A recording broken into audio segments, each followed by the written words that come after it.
Our next performer is Mary Rapach, and she is a wonderful human being that has performed comedy in Chicago and New York City, but then recently moved back here not too long ago, and she teaches improv comedy workshops, and she's basically my Mr. Miyagi. So please give a warm welcome to Mary Rapach.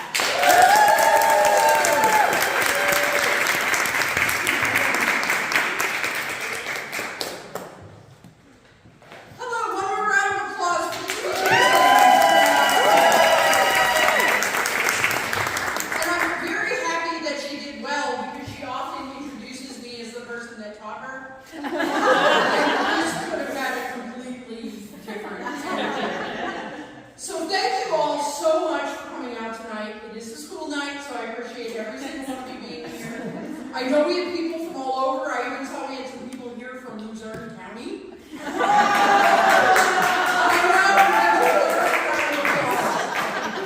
had to get out their passports and know they had to stop at least twice to pee on them. And this, ladies, is the energy I need. So please keep that energy up. Give yourselves a round of applause.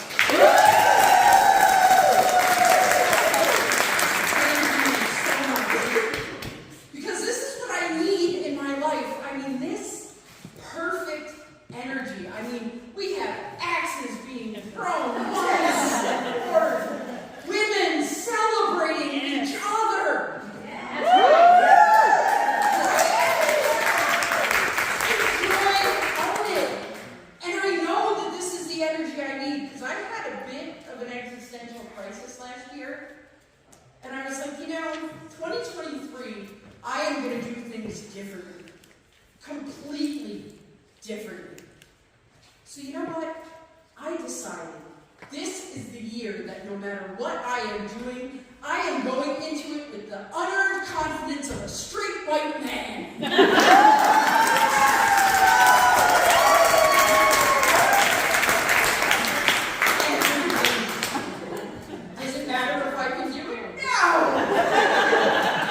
Do I need experience? Absolutely not.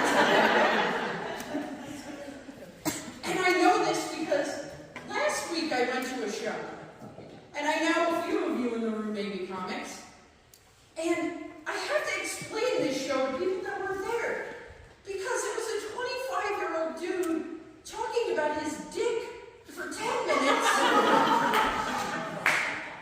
in a show that was a drag king show.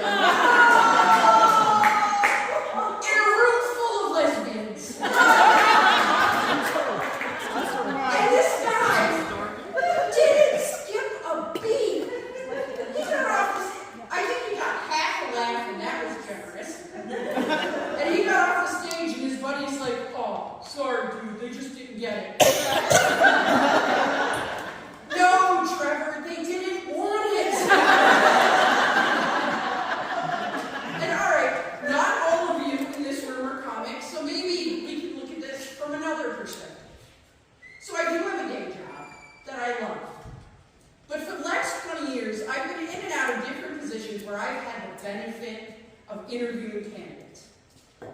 And y'all know that you can have a female candidate walk through the door, 20 years of experience in the exact job you're hiring for, an MBA, and she'll still be in the interview like, I don't really like to talk about myself very much. I mean, my resume does list my MacArthur Genius Grant, but, you know, I don't want to ask for too much, but could you possibly pay me a living wage? No!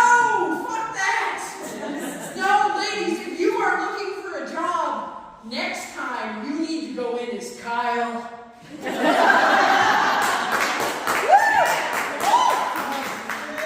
6 days out of undergrad. A week and a half of experience managing a Taco Bell. He swings in the office because his resume shows a degree. So clearly he's qualified. This dude is asking for 6 figures, a corner office, and a company car. Like, Kyle, please. No. But I want to be Kyle. No. No one wants to be Kyle.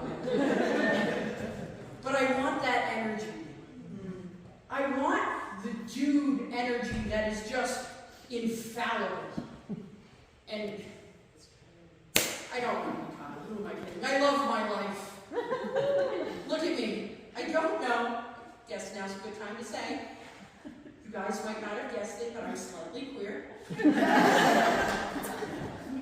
And having a wife is the greatest thing. Everyone needs one. I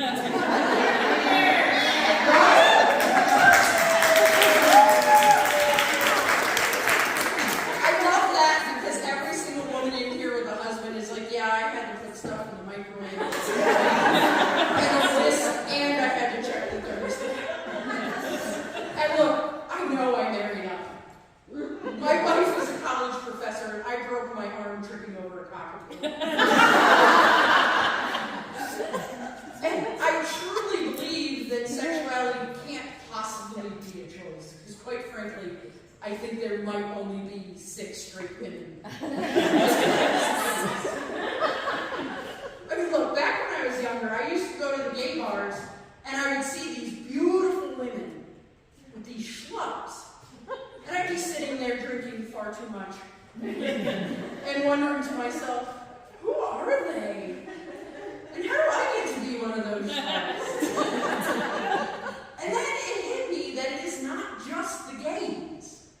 Women are way more forgiving. The reality is, most of the women in this room, their boyfriends would not be seen in public with the female equivalent of themselves. They'd be looking at them like, oh, she's a 6, could use a little makeup. Like, motherfucker, you just wore a Bush Light t-shirt and a pair of glasses to your child's christening.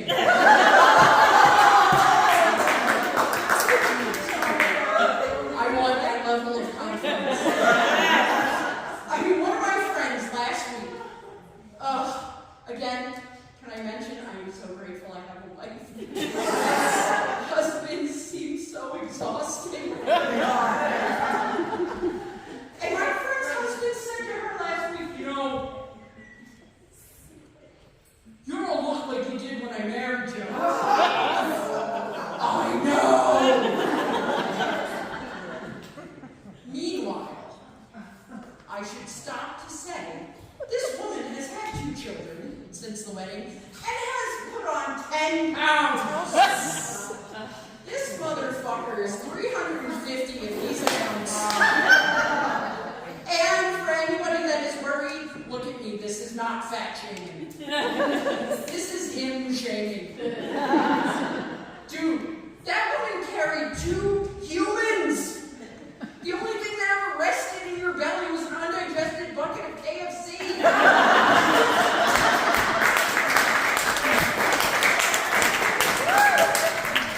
And I'm like, dude, why? Like, this woman is gorgeous. And so I'm wondering, what makes that happen? How does she put up with him? And then I thought to myself, Punta Cana and Barbados, and because of course she got high honors, but he makes 6 figures because C's get degrees.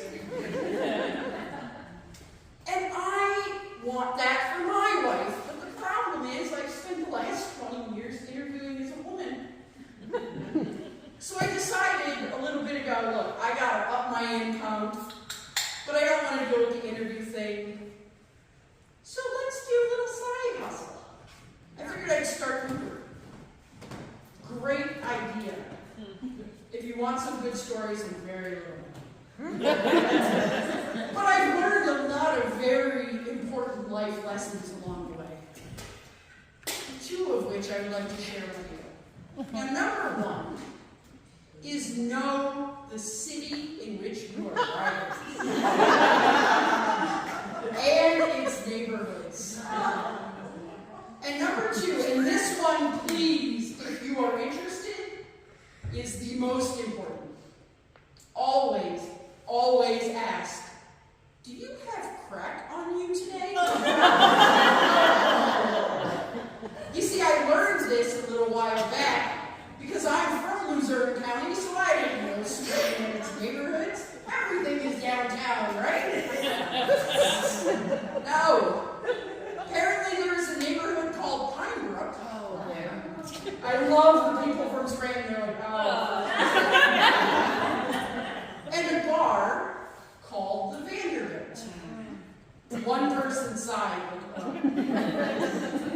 Yeah, I thought it sounded like a lovely place to have your wedding reception.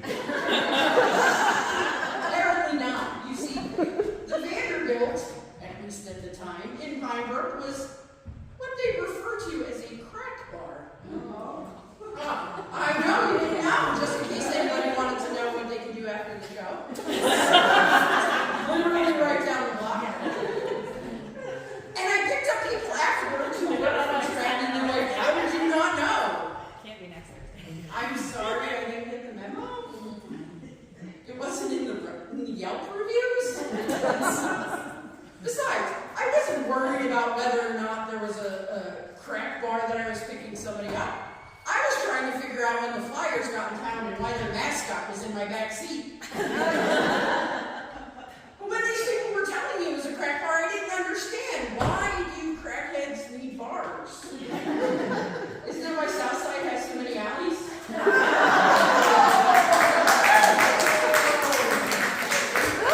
And so I am trying. I mean, I am in it for the Punta Cana. I want the tips. So this guy asked me to take a trip a little bit off the map, and he asked me to stop at the Valero on the way home on Cedar Ave. Remember rule 1? Know your neighborhoods? So Gritty gets out and runs into the store, comes back to me madder than anybody I've ever seen. Dude, they were out roses. How romantic. He must be one of the good ones.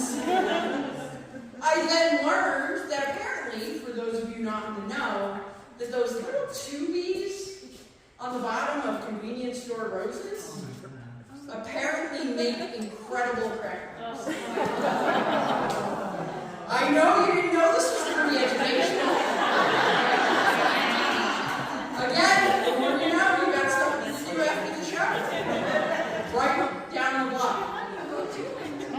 So we were talking, and I'm worried because he looks at me and I didn't understand why he was so upset. He's like, I just spent $80 on crack, and now I got nothing to smoke it with. That sounds like a dilemma. And $80 is a lot to spend on crack, I think. I've heard. And I looked at him and I thought to myself, wait, I have an opportunity here. I can not only be a driver, I can change this man's life. So I turned around and I looked at my Popeye ginger friend and I said, hey buddy, have you considered maybe, just maybe, you don't smoke crack tonight? Like you'd still be out $80, but you'll be out $80 and you will have not smoked crack.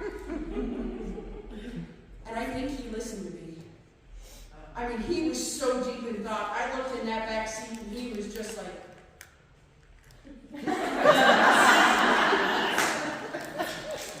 nodding in agreement. That man was meditating. I taught a lot of classes in my day, but this is my chance to change a life.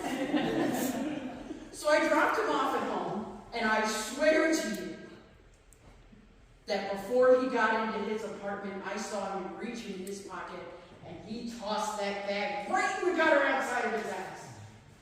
Ladies, I am Scranton's crack angel.